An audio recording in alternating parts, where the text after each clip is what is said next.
roku 2014, tak si niečo pamätám. Chodím sa večer prechádzať, takže o 6. určite už nebývate, ani o 5. na úrade, pretože je zhasnuté, keď je tma, ale tu je pointa absolútne o niečom inom. Vám príde, že nejaká facebooková stránka nie je proste dôležitá, ale pritom ju využívate, áno, pritom tam ako tie príspevky dávate a či je vôbec podstatná. No samozrejme pre mňa nie je ako, že podstatná, ja na tú oficiálnu ani teda neoficiálnu nechodím, ale je tam taký gombiček stánka. Je tam taká aplikácia, alebo teda taká možnosť, že dať urobiť z toho verejnú skupinu. Takže budete to mať vyriešené, nemusí to byť komunitná skupina a možno teda, že aj viacerí sa dostanú k informáciám a nie je to len pre tých, ktorí tam akože musia, ktorí sú tam. Áno? Takže to by bola ďalšia vec. Chcem sa len spýtať, či náhodou netušíte, predstavuje sa pošta. Či náhodou neviete, čo sa tam robí, pretože ma už viacerí oslovili, hovorím, neviem, netuším, vidím, že sa to tam vo vnútri predstavuje, je tam nejaký nový investor. Moja otázka znie, že či náhodou neviete, či nepodali nejaké stavebné konanie, ale keď sú zatiaľ interiéry, tak nemusíte mať túto informáciu. Ďakujem. Nemám informáciu, môžem zistiť, ale nemám informáciu. A to je pošta, alebo nejaká príležitosť? Pošta, lebo tej starej pošty oproti škole. Ja starú poštu myslíš? Starú poštu, určite starú. Áno, tak to sme sa nerozumeli, ja som myslel, že myslíš novú poštu, lebo ja už to nepovažujem za poštu. Áno, je tam v podstate vlastník, ktorý rieši, viem, že, ale ja sa skutočne nepamätám, akej fázi je to, viem, že sa tam riešili nejaké papiere, či už má vydané stavebné povolenie, to by som skutočne klamal, tých vecí podpisujem niekoľko dní aj elektronicky, takže, ale je tam investor, ktorý tam teda plánuje predstavovať to, myslím, že aj na nejakú kaviareň a byty. Marian, prosím ťa, ešte k tej Rone, keď sa vrátime 62. krát dneska.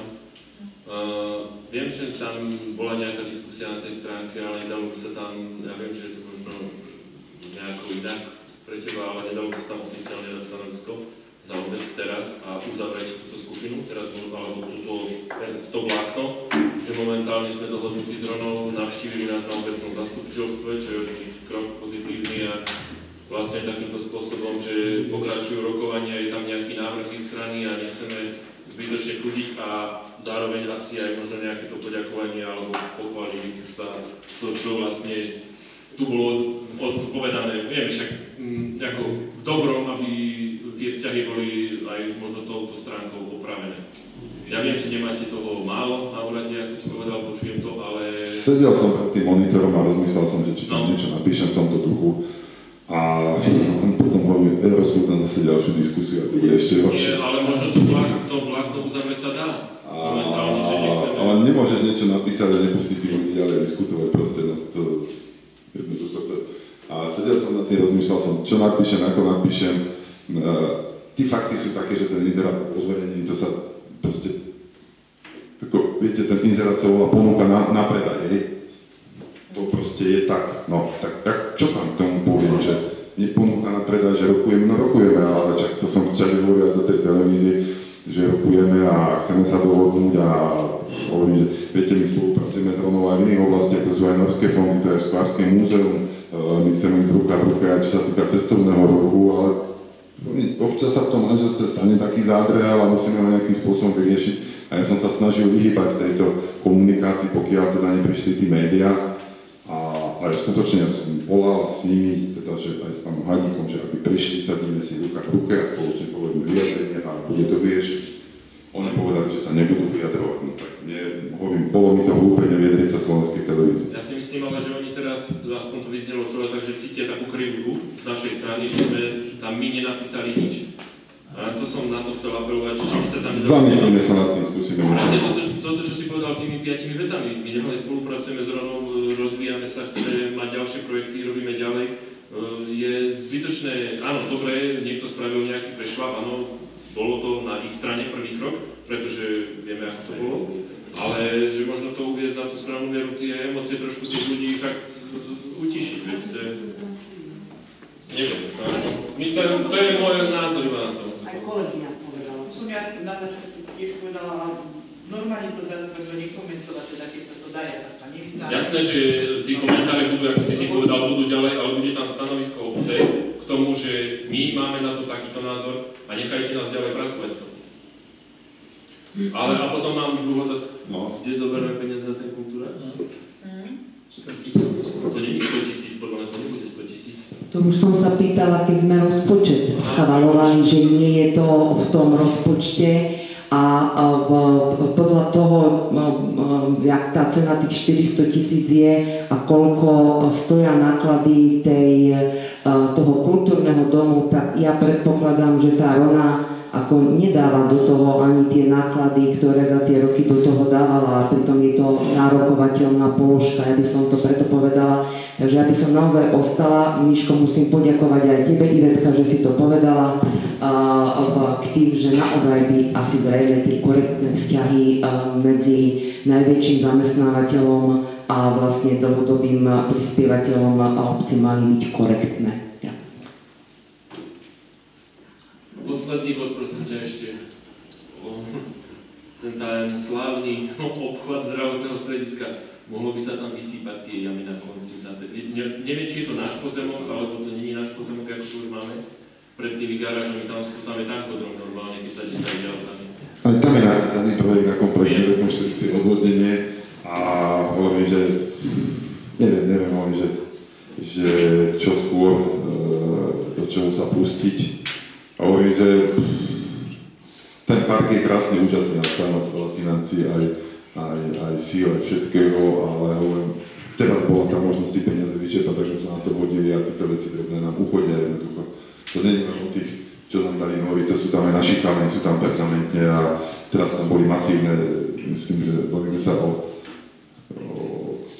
tisícke kusov ďalších provín vysadených, kde to zháňame cez ďalšie projekty a ďalšie náhradné výsadby, čiže to je, hovorím, ja som to povedal aj niektorým, ktorí ma chválili, že čo sa nám podarilo v tom parku, je to úžasné, ľudia chcú aj chodníky, aj parkoviska a nestačí úplne spraviť park, len v tom čase kvázi krízovom sa skutočne nedá všetko a musíme sa vrhnúť aj na to, že potrebujeme 80 000 aj na dopojenie do tej cyklotrasy a tí projektové dokumentácie.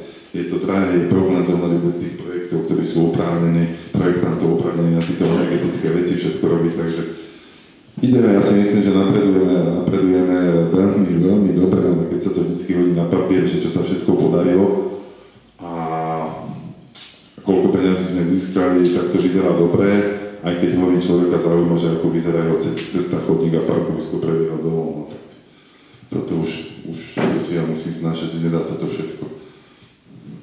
A hovorím, skúste sa spýtať aj v tých menších obciach sa v podstate nerobí nič, lebo už tak ani oni nemajú na to, aby vôbec podali nejaký projekt. Môžem, ja ešte myslím, že je správne takéto, že odpovedám do otázku tých schodov, necháte prosím vás, že tí schody treba zlikvidovať. To je ako ocenené zákazníky, že tam tie schody majú byť, keď sa to nebude dať riešiť, zostane to v tej podobe, ako je dokedy, až sa teda niečo nevyrieši, ale hovorím, hlavne niečo preto, že možno, že ten majiteľ k tomu prispieje, ale hovorím, budem sa viac snažiť s tým skontaktovať, mi to vysvetliť a možno budem vedieť niečo. A čo sa týka toho kruhu, chodím, áno, presne ako to kolega hovoril, chodím okolo horúcej kaše, no peniaze, však jasné. Keby bolo 600 000, podajte si ruky, poprvedkáte sa a ideme parádne, ideme od seba, že? No ale ja si myslím, že už... Ešte vyskočím. Ja nemôžem za to zaplatiť. Ja hovorím, že keby bolo... Aj keby sme mali takto 600 000. Ja ich tam nemôžem dať, lebo je stále platná zmluva. No ale nemáme. Ale aj ich nemám. No to chcem povedať, že áno, korektné vzťahy, to je jednoznačne, však to sme tu veľa ľudia, veď sa poznáme každý jeden druhého. Tu ide o to, že bude vydané predbežné, alebo bolo vydané predbežné nariadenie, sa musí podať žalba do 30 alebo 60 dní. Ak nie, tak zostáva ten stav taký, aký bol. Tak asi sa pôjde do tej žaloby. Tu ide len rokovať o cene. Keď nebude to možno 40 hľadať tie zdroje a dohodnúť sa na ňu, lebo vieš si predstaviť, že ho to si kúpi.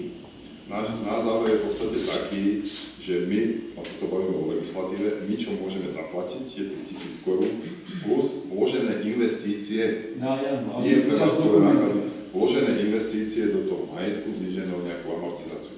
A toto v podstate od začiatku pýtame, že toto sme ochotní zaplatiť. Len toto je vec, ktorú musí pripraviť ona a ona to pripravuje a keď budeme mať nejakú takúto cifru, tak si k tomu sadneme, ale zase musí to odobriť nejaký znalec, to si nemôže riaditeľ alebo niekto. Lebo sa bavíme stále o verejných financiách a my keď máme za niečo zaplatiť, tak to musí byť, tak sa povie, čisté. Takže toto je vec a od začiatku vlastne toto komunikujeme, že bavíme sa o čiastke, ale bavíme sa, čo môžeme reálne mysleť zákonom zaplatiť. Kabíka, nech sa páči. Áno, ďakujem veľmi pekne. A v závere, pán Prekop, my, jak tu sa díva amblok, my to budeme schvaľovať, takže nie je to len o pánovi starostovi. On všetko, čo urobí, viete, tak ako v závere sa to je len na poslaneckom zbore, ako sa s tým vyrovná, alebo sa s tým nevyrovná. Ja som chcela ešte len jednu vec k tomu všetkému povedať na začiatku, že ktorá tu bola opomenutá, že on historicky vlastne, tá Rona bola prvá, im to prešlo do majetku. Oni to potom, vy si určite pamätáte, prečo to prešlo pod obec, vy si to pamätáte, vy ste pamätník, aj viete, aké udalosti sa tam udiali. Preto sa to potom dalo za tú sumu, keďže to bolo bezodplatne Romov dané obci, tak teda tá obec to dala teda za tých 1000 korún, plus tam dala túto časť s tým, že tá Rona sa bude o to starať. Takže je korektné, aby sme stále k tomu pristupovali, že musíme mať vyrovnané vzťahy a korektne sa k sebe proste správať. A ďakujem obidvom poslancom, že teda vyjadrili názor, s ktorým sa stotožňujem, že mala by sa starosta obce vyjadriť teda minimálne na tom, že je korektné jednanie a vážime si svojho najväčšieho zamestnávateľa, ktorého máme v obci. Ďakujem. Kto komunikuje tie jamy pri tom kostole? Dneska som išiel a zafúkovali to tým asfaltom horúcim. To už tam bude kopec zafúkovať. A zafúkovať to prepáčte, Miško. Je to správe ciest. Ja viem, že to je správe ciest. To je neuveriteľné, však to je 6 krát už? Ale ja chodím na ping-pong každý druhý deň, tady môj ja. Tam je možno niekde hĺbke 4 metrov. Ale ja tomu rozumiem. Že tam by sa to muselo všetko otvoriť. Ale prídu cestári a začnú zafúkovať vrchu. Akože sorry, ale už aj ja viem, že nie ja ani. Ale ja si myslím, že tá jedna jama okolo Rokinca je presvieteľná, pretože to bola. takto uchodí. Je tam nejaký zásadný problém v zemi, ja neviem, či je tam nejaké spodné prúdenie vôd. Ale tam je, keď sme sa pozerali, tá kanalizácia je veľmi, myslím, že aj 4 viac metrov v hĺbke. Tam môže byť nejaké obtekanie z hája, kanalizácia a vyplavovanie tej zeminy a kameňov a preto sa to tam prepadá. Čiže oni aj látajú to, ako to látajú, ale hovorí, tam by sa musela spraviť možno 4-5 metrov a ja mám vyriešiť to niekde pod zemou, aj tam neviem, či by sa vyriešilo. A teraz, ak sú tí dažde, viete, to sú extrémy, to proste je zaplavené všetko. Aj studnička v parku nám po dlhých rokoch, čo začala tiesť a tej vody je strašne veľa. No. Oni to látajú cez tú zimu tak, ako to látajú, aby si sa niekto nepoškodila.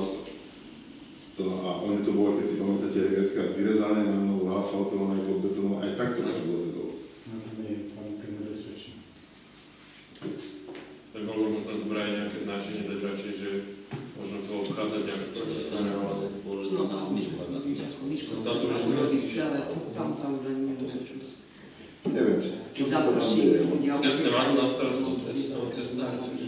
My spolu komunikujeme, vždycky prídu aj vedno, keď to bolo ten problém, ale po súpých rokoch nám prišli extrémne mokré a tam podľa niečo okolo kanalizácie podplavuje tam niečo pod zemou a ja sa obávam, že to tam nebudú ešte niekde naraz. Viete, tí autá to má úplne iné váhy, ako to malo kedysi, to kedysi stačilo, ale to sú kamiony, keď sa... Dobre, máte ešte niekto dohodného? Ak nie, ďakujem za svetú diskusiu, ja tam prekopol, že aspoň niekto vidí z občanov. Ja tu mám aj manžela občana, aj môj manžel je občan.